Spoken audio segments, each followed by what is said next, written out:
Hello, this is Dr. Jason Munsell. I'm here for the second bit of Chapter 2. I think I skipped a little tiny bit of the end on the first part. I was just saying that I'm getting past 15 minutes and I want to upload them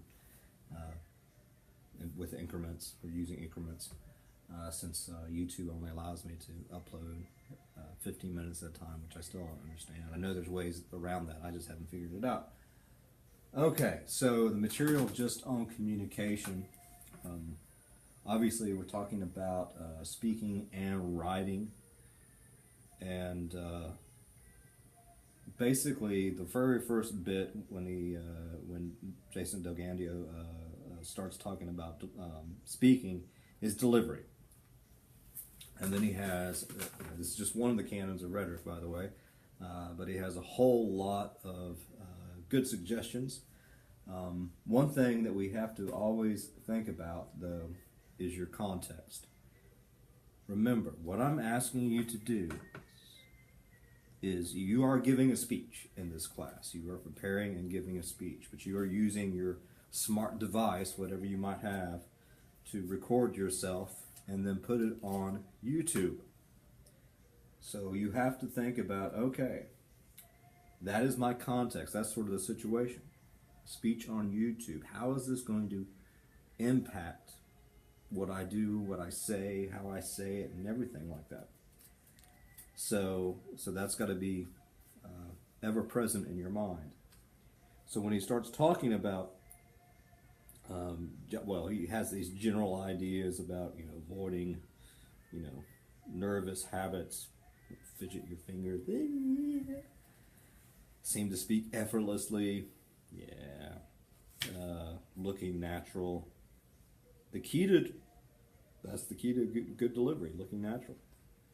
You want to look comfortable, confident, natural, and inviting. Raise your hand if you're sure. Then he sort of talks about, articulate yourself as clearly as possible, obviously. Think about each syllable, each word, each sentence, but don't overdo it. Talks about rate of speech, but you're thinking about this for the YouTube audience, right? I mean, they can stop and watch it again, but it needs to be somewhat conversational. I think that, most of the YouTube speeches or videos, a lot of people don't even think they're speeches, but a lot of people get on and offer these narratives, these personal sort of whatever, and they're speeches. They're just on YouTube. Adjust your volume. Obviously, you're not speaking in some sort of big hall. You're speaking to your phone, and folks on the other side, whoever your audience might be, can manipulate the volume, but still you have to consider that. You have to consider the volume, which is one of the reasons why actually you ought to record yourself, watch yourself before you put it on YouTube, and if you think you screwed up or you can't hear, do it again. It's one of the good things about YouTube stuff, and you can actually polish it, sort of edit it.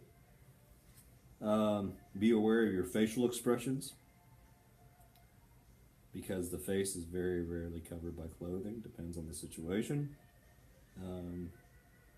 Enhance and further communicate your message with your emotions. This is important to me. We need change. Be aware of your facial expression. Maintain eye contact with YouTube. I'm going all over the place here, but in a sense, you're looking at the camera, right?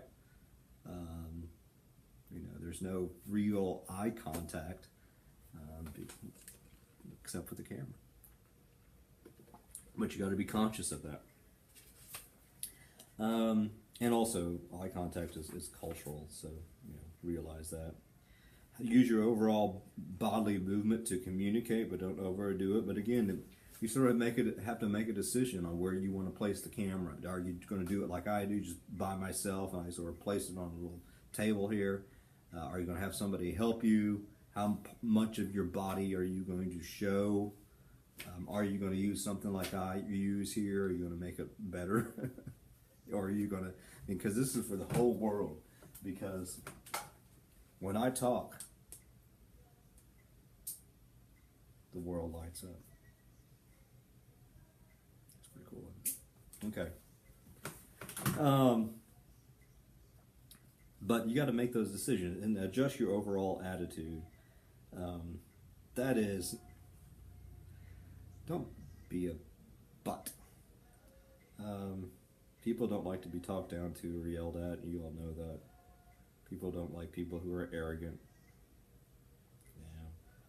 It says never be afraid to be angry and enraged. Yeah, but don't show your rage.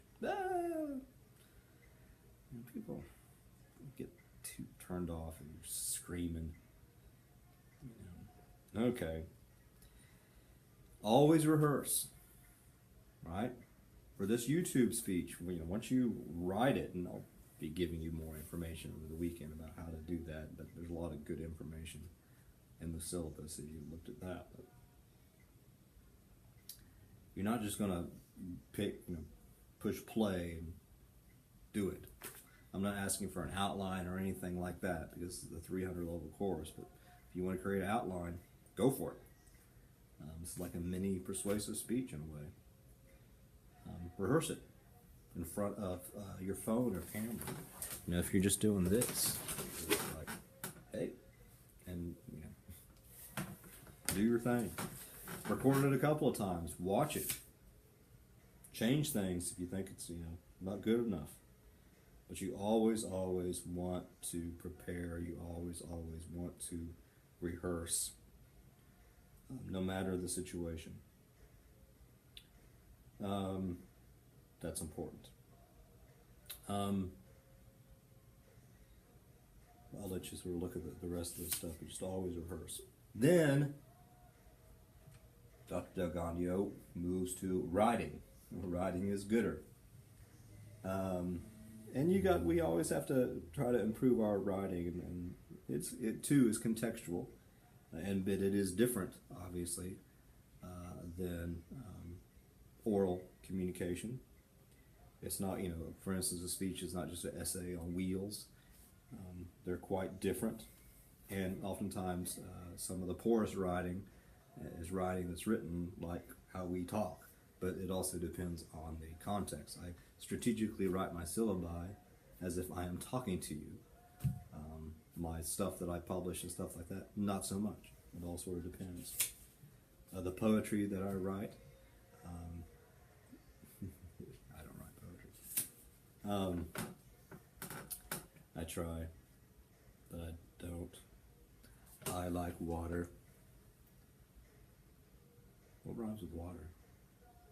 I can't think of anything.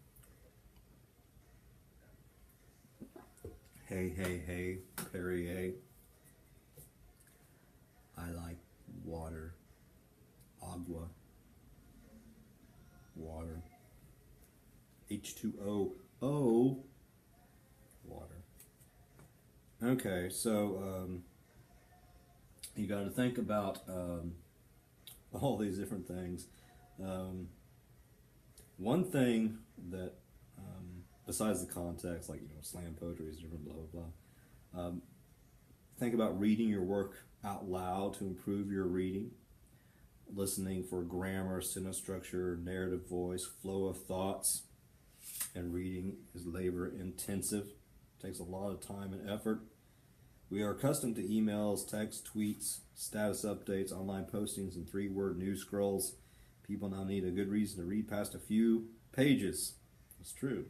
That's why a lot of the headlines are silly. We need angles. So generally a good practice, thinking about it, is always think about your writing and how to improve it.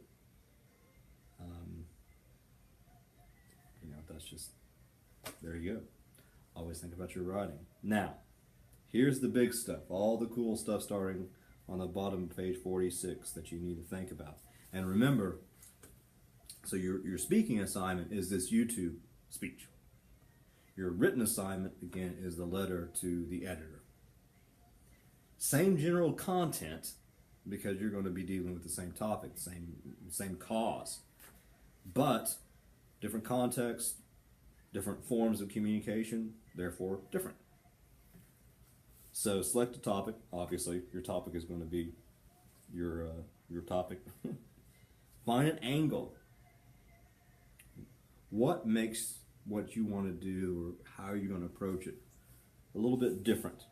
What's the new news there? Nobody likes to read stuff that they already know. No duh. I don't want to read something of no duh.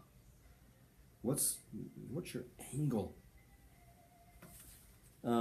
Maybe personal experience. I don't know. Create a thesis. Read about that. You have to have a thesis. It all sort of depends, but you're having a thesis. That is the overall sort of main point of your entire piece. What is the thesis? Write a rough draft, very obviously, when you write anything, but particularly a letter to the editor or for an assignment, write rough drafts, several rough drafts. Don't just throw crap together. Edit and proofread. The average person assumes that bad writing equals bad political views. It's not necessarily true, but if you have misspellings and all that type of stuff, you're not going to persuade anybody. It depends. Good writer reads through the piece at least a few times, making corrections here and there, focusing on spelling, grammar, organizational structure, flow of thoughts, accessibility for your audience. And remember, your audience here sort of depends on the periodical that you choose to write to. The state, the free times. I don't know if the postscript is even on over the summer. But yeah, it depends on your topic.